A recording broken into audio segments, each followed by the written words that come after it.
Hi, I'm John Davis, and this is MotorWeek. The stars have aligned for our test of the first Subaru Forester Hybrid. Then we're in on the ground garage floor of one slick project truck. We'll run down our list of the most affordable EV SUVs on the market today and find our true course with the new Lincoln Navigator. To come drive with us next.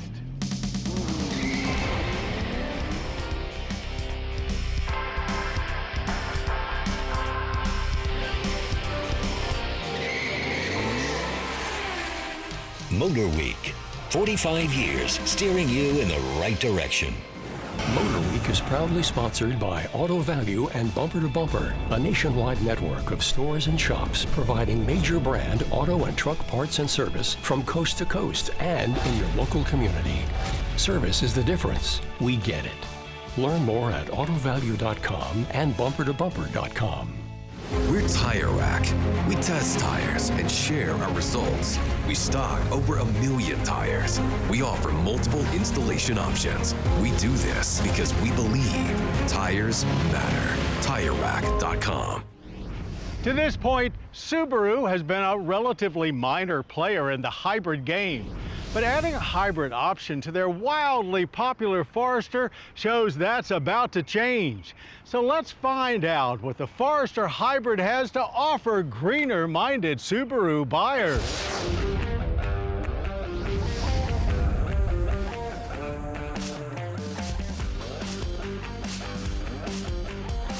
The Subaru Forester kicked off its 6th generation earlier this year, and in our road test, we praised Subaru for delivering a Forester that wasn't all that different than before, just better in all the right ways. Now already, they're shaking things up with this first ever 2025 Forester Hybrid. Available in all trims except base and wilderness, their latest hybrid converts the standard normally aspirated 2.5-liter flat 4 to run on Atkinson cycle, and then adds a pair of electric motors for a total output of 194 horsepower, 14 more than the standard Forester. Both electric motors are integrated into the CVT transmission, one taking on the dual role of starter and alternator, the other feeding more go power, a healthy 199 pound-feet of torque to speed things along.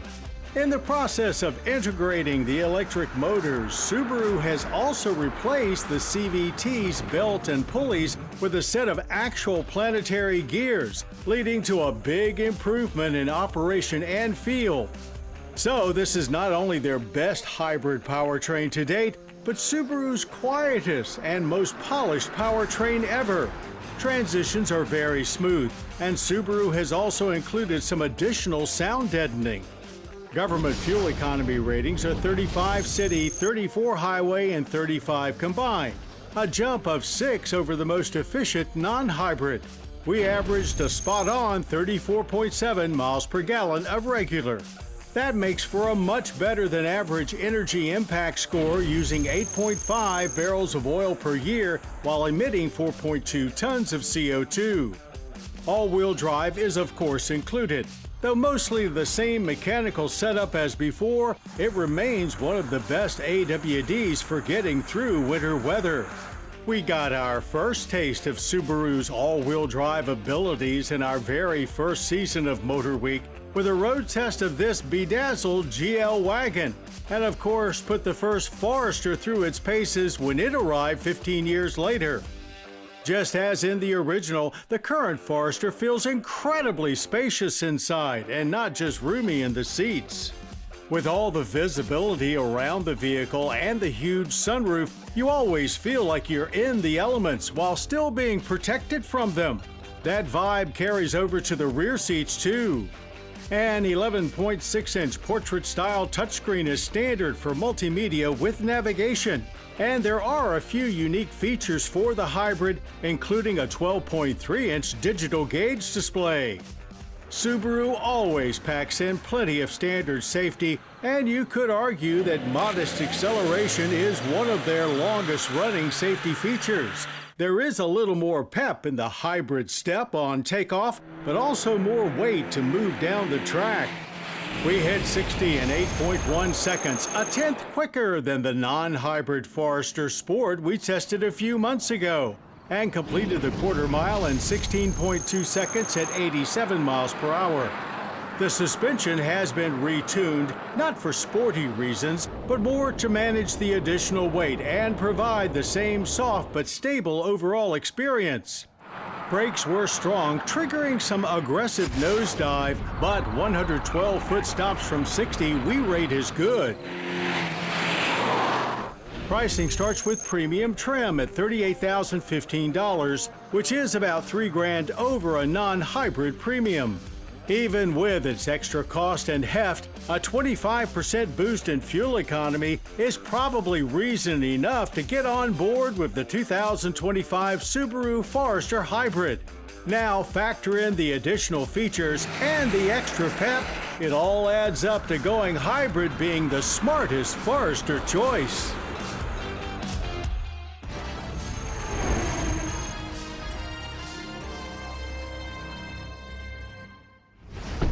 The need to clean up vehicle tailpipe emissions and offer fuel choices to consumers is pushing the development of bio versions of a number of traditional petroleum fuels. Here we take a look at one renewable fuel that is gaining traction with fleets and consumers alike.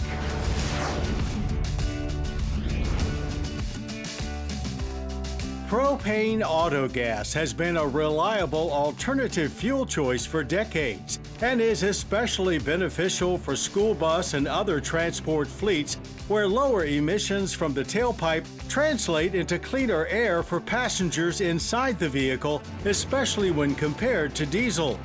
Renewable propane is a biofuel variant that is chemically identical to conventional LP gas. So it works as a drop-in replacement and can be blended with conventional propane to reduce the overall carbon intensity of a fleet's fuel supply.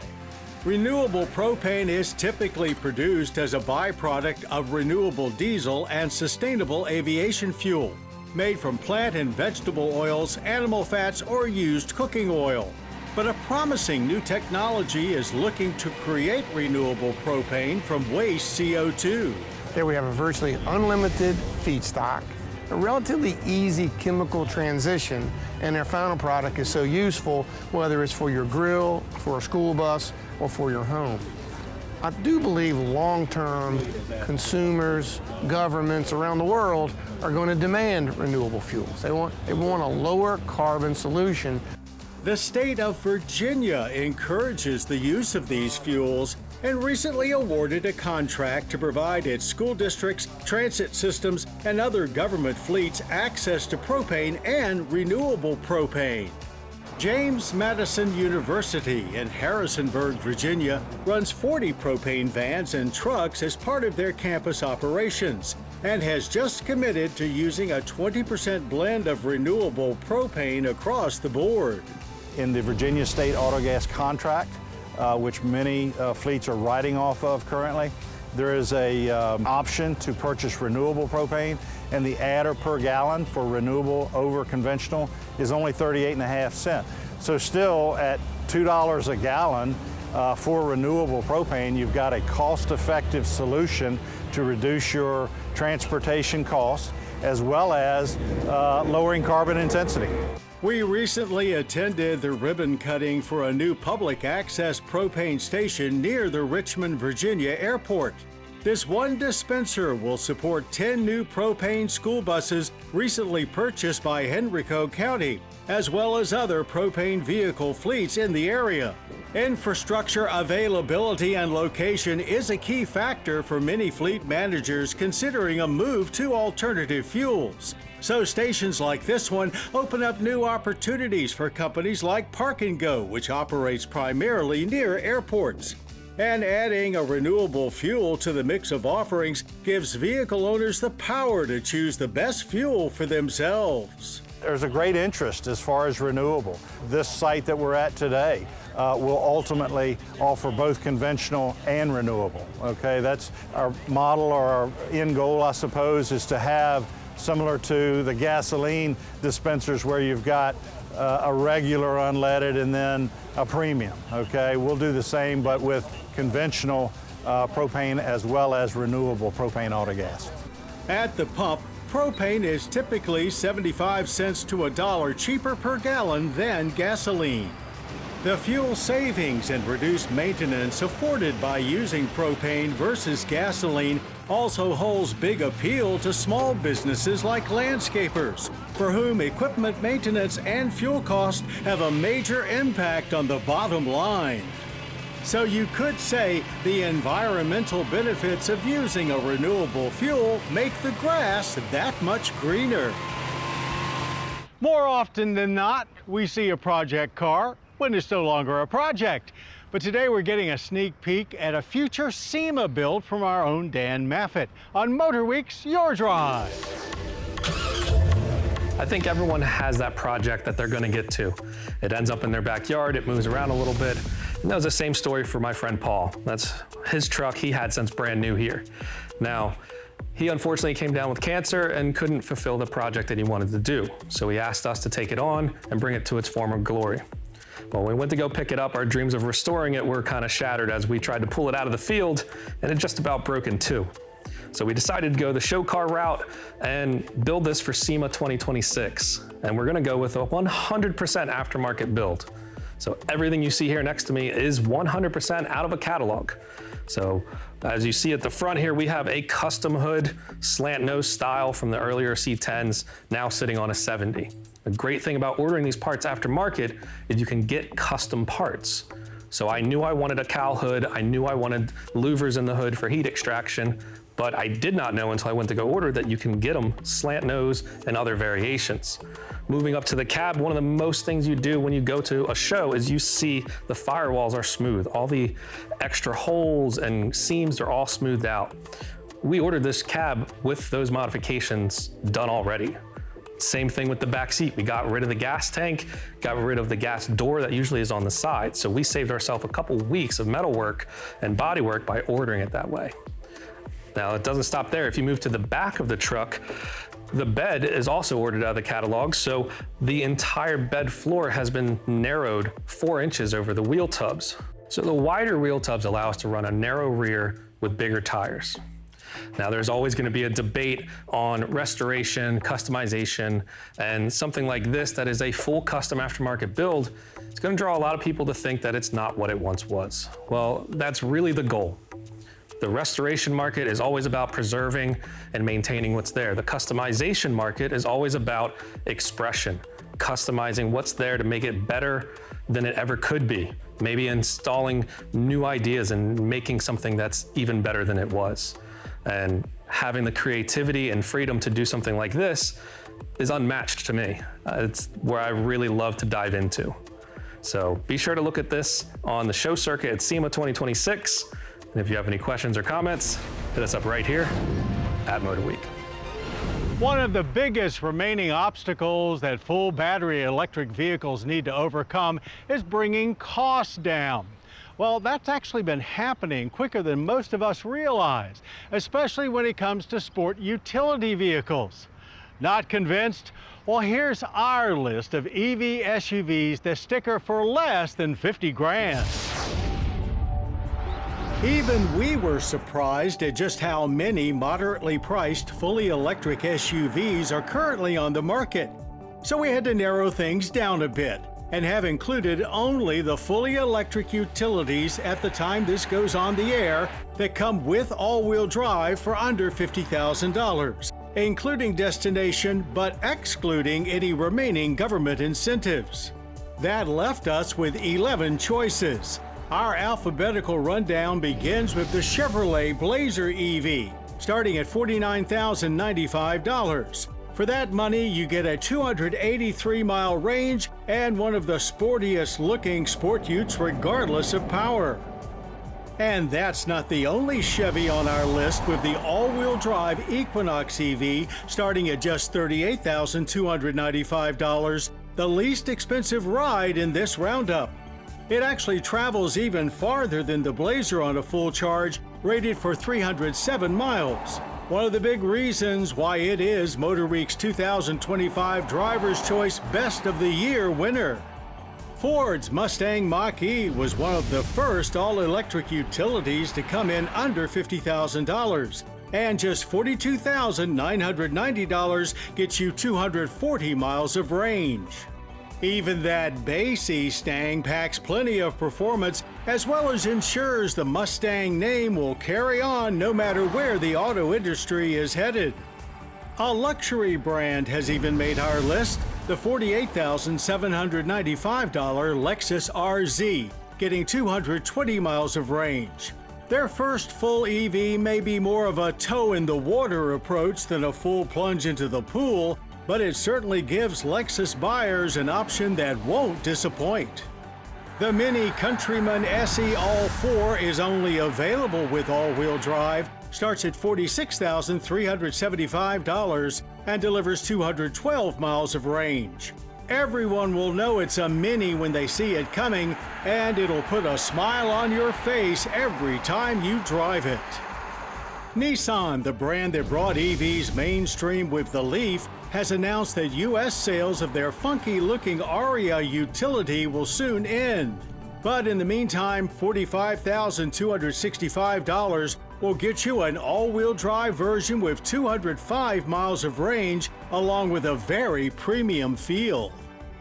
As you may expect, all-wheel drive comes standard in the Subaru Solterra for the starting price of just $39,915 with a rating of 227 miles. Subaru got to EV land with the help of partner Toyota, and that means only good things for this rugged runabout.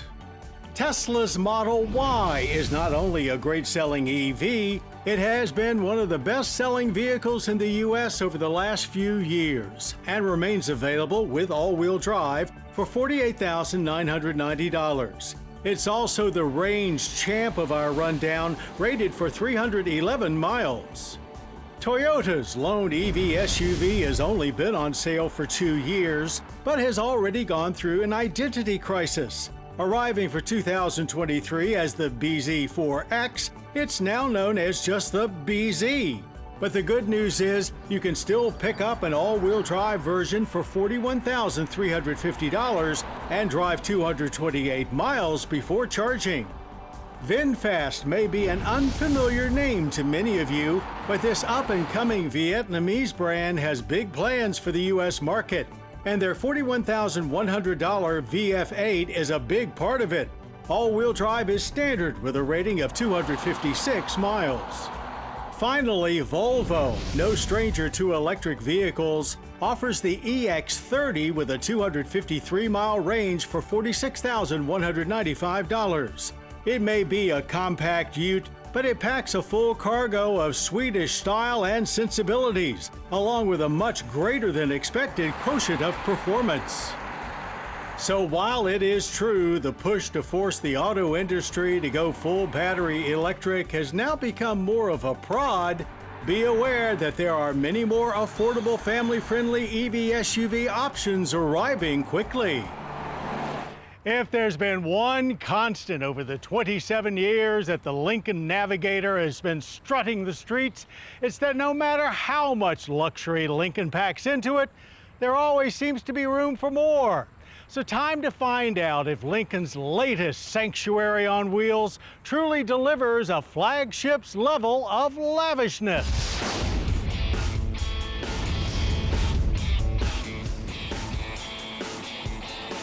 "2025 marks the beginning of a 5th generation for the Lincoln Navigator, and we've come a long way from the 1998 original, which was a near-luxury, barely disguised version of the Ford Expedition. We've progressed from there to this ultra-luxe getaway machine that Lincoln considers the ultimate road-going sanctuary. It certainly looks like a place that can protect you from some of life's harsh realities, though it's not all that different from last year. Down the side, the upper and lower body lines are still there. The fender badge is now more of a door badge, but like most new vehicles, the big changes are up front, where we have, of course, a wider grille, smaller headlight housings, and there's a new crossbar that cuts across the grille to tie it all together. And out here on the road, this Lincoln Navigator rides with a certain amount of sturdiness, certainly a truck-like feel, no doubt contributed to its F-Series pickup truck foundation. And yet despite that, well, it is a Lincoln after all, so it needs to ride with a certain amount of comfort. Powering this on-road opulence is a 3.5-liter twin-turbo V6, rated at 440 horsepower and 510 pound-feet of torque. Now, that's actually repeat performance, as this is the same unit that powered the last Navigator. And we should mention, those performance stats, that's all engine. No electric motors have been added into this mix. No complaints from us in that regard, as this V6 offers V8-like performance with a little bit of a growl to match, getting this big barge down the boulevards with ease. And it handled acceleration duties at our Mason-Dixon test track just as easily, performing the 0 to 60 task in 5.5 seconds, and clocking out at the end of the quarter in 14.2 seconds at 96 miles per hour. Acceleration out of this Navigator is surprisingly quick. It's not as gut-punching as a proper sports car, but it's shocking how quick it is off the line. Now, I say that in the context of a vehicle that isn't really built for the quarter mile. This is built for proper highway cruising. And with a 0 to 60 time like that, you should be able to merge onto any highway stress-free. Now, moving on to our slalom test, this is where we're really gonna feel that truck foundation come into play. Oh yeah. There's a lot of body roll, there's a lot of weight transfer, and if I'm not careful with the accelerator and my steering inputs, I'm getting quite a bit of understeer, and the intervention system is coming in. Big 13-inch rotors and twin piston front calipers do a great job of stopping all 6,000 pounds of Navigator. We averaged 123 feet from 60 with lots of forward weight transfer and very little ABS pulsing through the pedal. But what's most likely to stop people in their tracks is what it's like inside this new Navigator. Much like the Nautilus we tested last year, the first thing you notice inside is this massive 48-inch screen that spans almost across the entire dash. This centerpiece for Lincoln's digital experience has so many configurations and features, it's hard to cover them all. But our favorite aspects are the blind spot camera view and that you can basically have whatever info you want easily within your line of sight without having to look down or over at the center stack. Though there is still an 11-inch touchscreen in front of the dash, which is essentially how you control it all. It's a lot of screen space and a lot of tech, but somehow it doesn't look or feel like it's too much. Lincoln loves to boast about how many ways you can adjust their seats, and we're up to 24 in the standard Navigator, as many as 30 in the Black Label. Black Label is available in various themes, all upgrading interior materials over this standard reserve trim. And if you haven't felt pampered enough yet, initiate Rejuvenate, which is essentially an automotive spa session. It uses the seat heat and massaging functions, special audio and video programming, even soothing fragrances.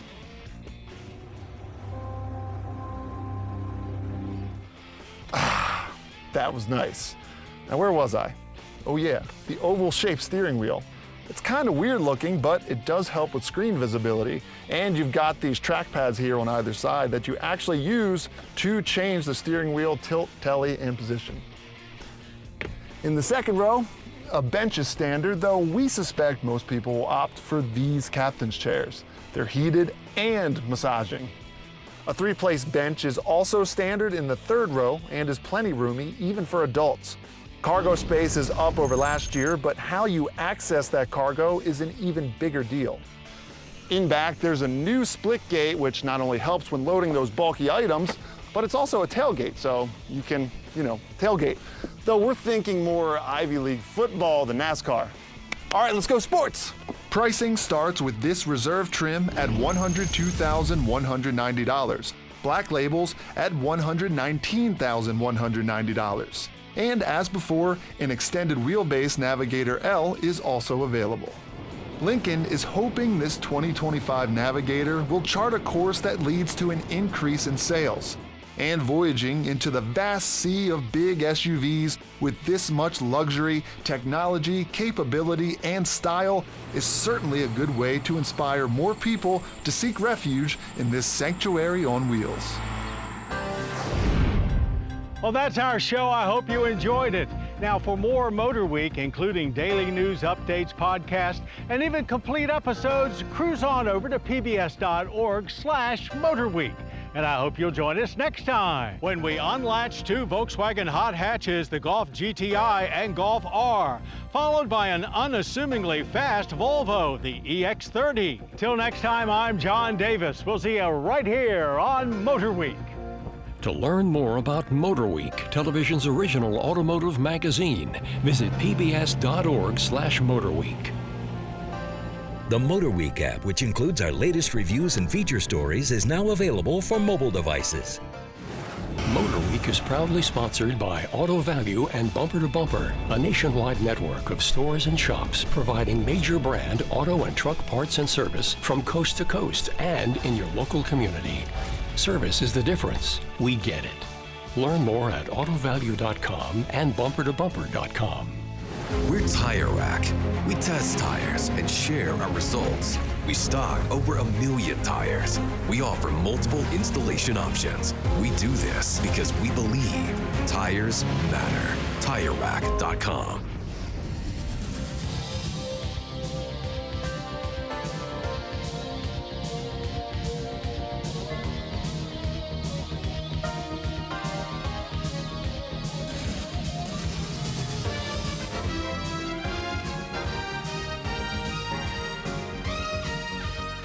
This program was produced by Maryland Public Television, which is solely responsible for its content.